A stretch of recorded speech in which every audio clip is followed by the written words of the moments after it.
అందరికీ నమస్కారం. ఈరోజు మనం తెలుసుకోబోతున్న స్టోరీ అత్తాకోడళ్ల విజయదశమి.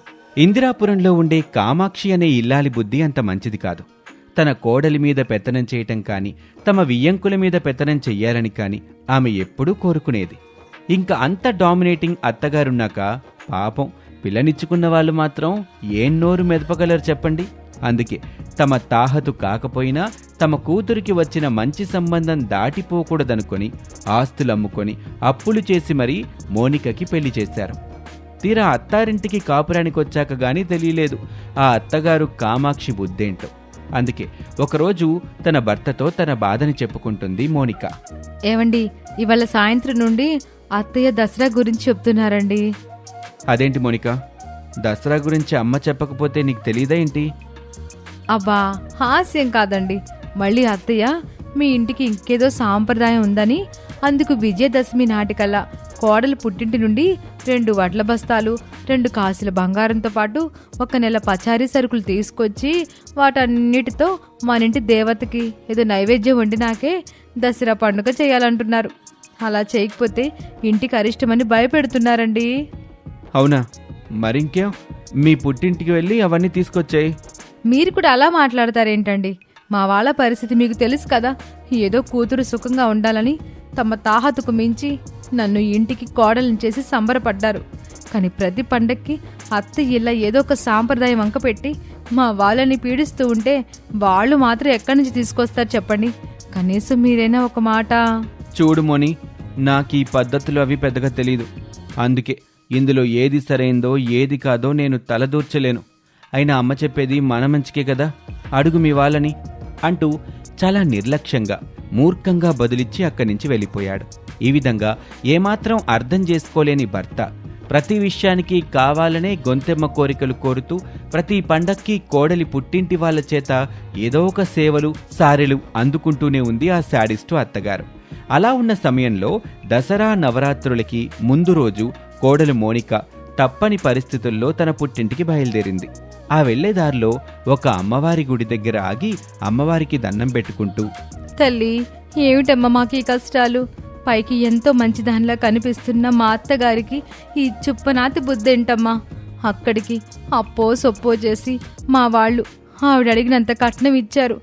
ఏదో లాంఛనాలలో ఆవిడ అడిగింది అందలేదని ఆ వంకతో ఇలా ప్రతి పండక్కి మా వాళ్ళని లూటి చేస్తుంది. ఇప్పుడు మళ్ళీ వాళ్ళ చేత ఒక 25,000 ఖర్చు చేయించడానికి నీ పేరు చెప్పి దసరా పండుగ వంక పెట్టి నన్ను పుట్టింటికి పంపిస్తుంది. ఈ గండాన్ని గట్టెక్కే దారి నువ్వే వాళ్ళకి చూపించాలి తల్లి అంటూ అటు పుట్టింటి వాళ్ళను నొప్పించక తప్పని స్థితి. అలాగని అత్తగారింట్లో ఎదురు చెప్పలేని పరిస్థితి వచ్చి పడింది ఆ పేద కోడలికి. అందుకే తన పేద పుట్టింటికి వెళ్ళిన మోనికని చూశాక ఆ తల్లిదండ్రులకి విషయం అర్థమైంది. కానీ వాళ్ళు మాత్రం ఏం చేస్తారు పాపం. ఆ దేవుడు నీ బ్రతుకు బాగు చేస్తాడు కదా అని నేనే పట్టుబట్టి మీ నాన్న నొప్పించి ఈ సంబంధం చేయమన్నాను. నా మాట మీద నమ్మకంతో అప్పులు చేసి ఉన్న ఒక్కగానొక్క ఇల్లు అమ్మేసి నీకు పెళ్లి చేసి అత్తారింటికి పంపాం. కానీ పంపిన దగ్గర నుండి వచ్చిన ప్రతి పండక్కి మానింటి నుండి ఏదో ఒకటి రావాలని చెబుతుంటే మేం మాత్రం ఎక్కడి నుండి తెస్తాం, ఎన్నింటికని తెస్తాం? చాలే ఊరుకోవే. అలా అని పిల్ల కాపురంలో నిప్పులు పోస్తామా? ఆ దేవుడు ఆడపిల్లల్ని అందరికివ్వడంట. వీళ్ళు పెంచగలరు, వీళ్ళ దగ్గర ఆడపిల్ల సుఖపడుతుంది అని నమ్మిన వాళ్ళకి మాత్రమే ఆడపిల్లని ఆ దేవుడిస్తాడంట. చాలే ఆపండి మీ మెట్ట వేదాంతాలు. దేవుడికి కూతుర్నివ్వడం తెలిసింది గాని ఆ కూతురి బాగోగుల కోసం మనకి డబ్బులు ఇవ్వడం తెలియలేదా?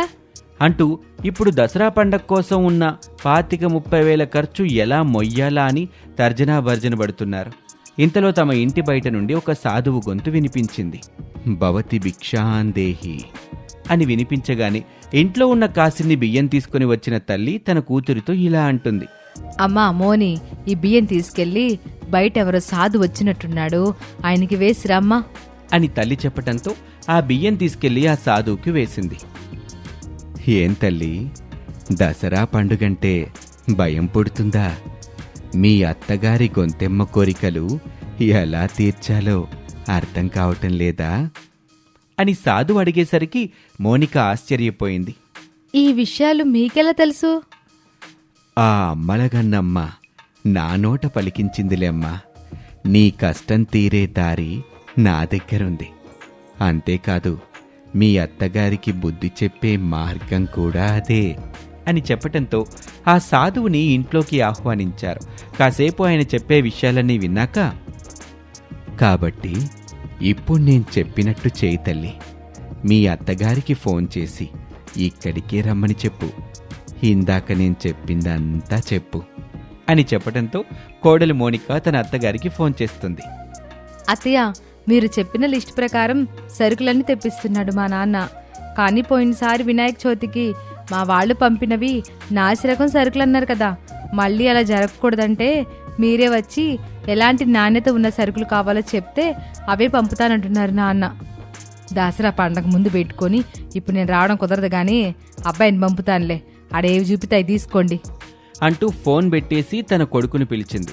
ఆ వచ్చిన కొడుకుతో ఇలా అంటుంది. చూడరా అబ్బాయి, నువ్వు వెంటనే మీ మామగారింటికి బయలుదేరు. అక్కడ మీ మామగారు ఈ దసరా పండగ కోసమని కొన్ని సరుకులు అవి పంపాలి మనకి. వాటి నిన్నే సెలెక్ట్ చేయమంటున్నాడు. అన్నింట్లోకెల్లా ఖరీదైనవి నువ్వే సెలెక్ట్ చెయ్యి. ఖరీదైనవే ఎందుకమ్మా? అబ్బబ్బబ్బా, చెప్పింది చెయ్యిరా అంటూ తన చుప్పనాతి బుద్ధితో కొడుకుని అత్తారింటికి పంపింది. అక్కడ కొడుకు వెళ్లేసరికి అల్లుణ్ణి ఎంతో గౌరవంగా చూసుకున్నారు వాళ్ళు. చూడండి అల్లుడు గారు, ఈయన ఒక సాధువు, ఈ ఊళ్ళోనే ఉంటారు. ఈయన ఆశీర్వాదం చాలా మంచిది. మీరొస్తున్నారని పిలిపించాం.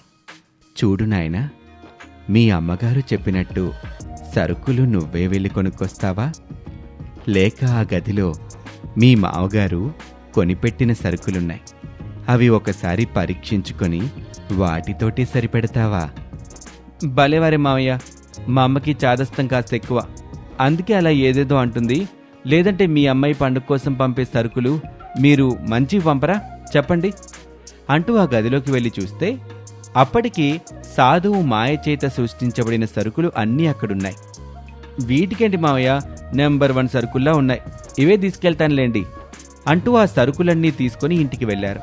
వెళ్ళగానే ఆ మూటలవి విప్పి చూసిన అత్తగారు, పర్వాలేదు, నా కొడుకు బాగానే బెదరగొట్టినట్టున్నాడు అత్తారింట్లో. ఇక నుండి ఈడ్నే ఇచ్చి పంపితే సరి, లేదంటే ఈ వియ్యపురాలంటే ఆ వియ్యంకులకి భయం పోద్ది అని ఆనందంగా ఆ సరుకులన్నీ ఒక్కోటి తెరిచి చూసింది. అంతే, తన కళ్ళ ముందే ప్రతి సరుకు పుచ్చిపోయి పాడైపోయింది. ఆ మాయ చూసిన అత్తగారికి ఏమీ అర్థం కాలేదు. అయ్యో అయ్యో, ఏంట్రా ఈ సరుకులన్నిట్లు పుచ్చులు పట్టిపోయాయి? ఏవమ్మా, మీ వాళ్ళకి ఇచ్చే గతి లేకపోతే ఇవ్వనని చెప్పాలి గాని ఇట్ట పండగ ముందు పుచ్చులు పంపుతారా నా వాకిట్లోకి? అమ్మా, ఇంక నువ్వు ఆపుతావా? అవి ఎంత నాణ్యమైన సరుకులో నేను చూసే తెచ్చాను, కానీ ఇక్కడ మన ఇంటికి వచ్చాక అవి పాడయ్యాయి. అది కూడా నీ చెయ్యి తగిలాకే పాడయ్యాయి అంటే నీ బుద్ధేంటో అర్థమవుతుంది. అంతేకాదు, ఇన్నాళ్ళు నువ్వు కావాలని మా అత్త మామల్ని సాధించావని నాకు ఇప్పుడు తెలుస్తుంది. ఇక నీ పప్పులు ఉడకవు అంటూ కొడుకు రివర్స్ అయిపోయేసరికి ఆ అత్తగారికి ఏమీ అర్థం కాలేదు. అప్పుడు ఎక్కడి నుంచి వచ్చాడో ఆ సాధువు వెంటనే అక్కడ ప్రత్యక్షమై, చూడమ్మా, ఈ దసరా నాడు అమ్మవారు మీ ఇంట కాలు పెట్టబోతుంది. కాని వచ్చే అమ్మని కాళికాదేవి రూపంలో ఆహ్వానిస్తావో, మృదు స్వభావిగా ధనలక్ష్మి రూపంలో ఆహ్వానిస్తావో నీ బుద్ధిని మార్చుకునేదాని మీదే ఉంటుంది అని చెప్పటంతో అత్తగారికి తాను చేసిన తప్పేంటో తెలిసొచ్చింది. అందుకే ఇక ఆ తర్వాత నుంచి తన కోడల్ని కాని ఆమె పుట్టింటి వాళ్ళని కాని ఎలాంటి ఇబ్బంది పెట్టకుండా ఆ దసరా 9 రోజులు తన కోడలితో కలిసి అమ్మవారిని పూజించింది. అంతేకాదు, విజయదశమి నాడు రావణ దహనం మంటల్లో తనలో ఇన్నాళ్లుగా పెంచుకున్న చెడు బుద్ధుల్ని, చుప్పనాతి బుద్ధుల్ని వదిలేసింది. ఇక ఆ తరువాత నుంచి తన కోడల్ని చక్కగా చూసుకోసాగింది ఆ అత్తగారు. ఈ విధంగా సాధువు రూపంలో వచ్చిన అమ్మవారు ఆ విజయదశమి కల్లా ఆ కోడలి కష్టాన్ని తీర్చేసింది. ఇది ఇవాల్టి కథ. మరొక ఆసక్తికర కథలో మళ్ళీ కలుద్దాం. అంతవరకు సెలవు, నమస్తే.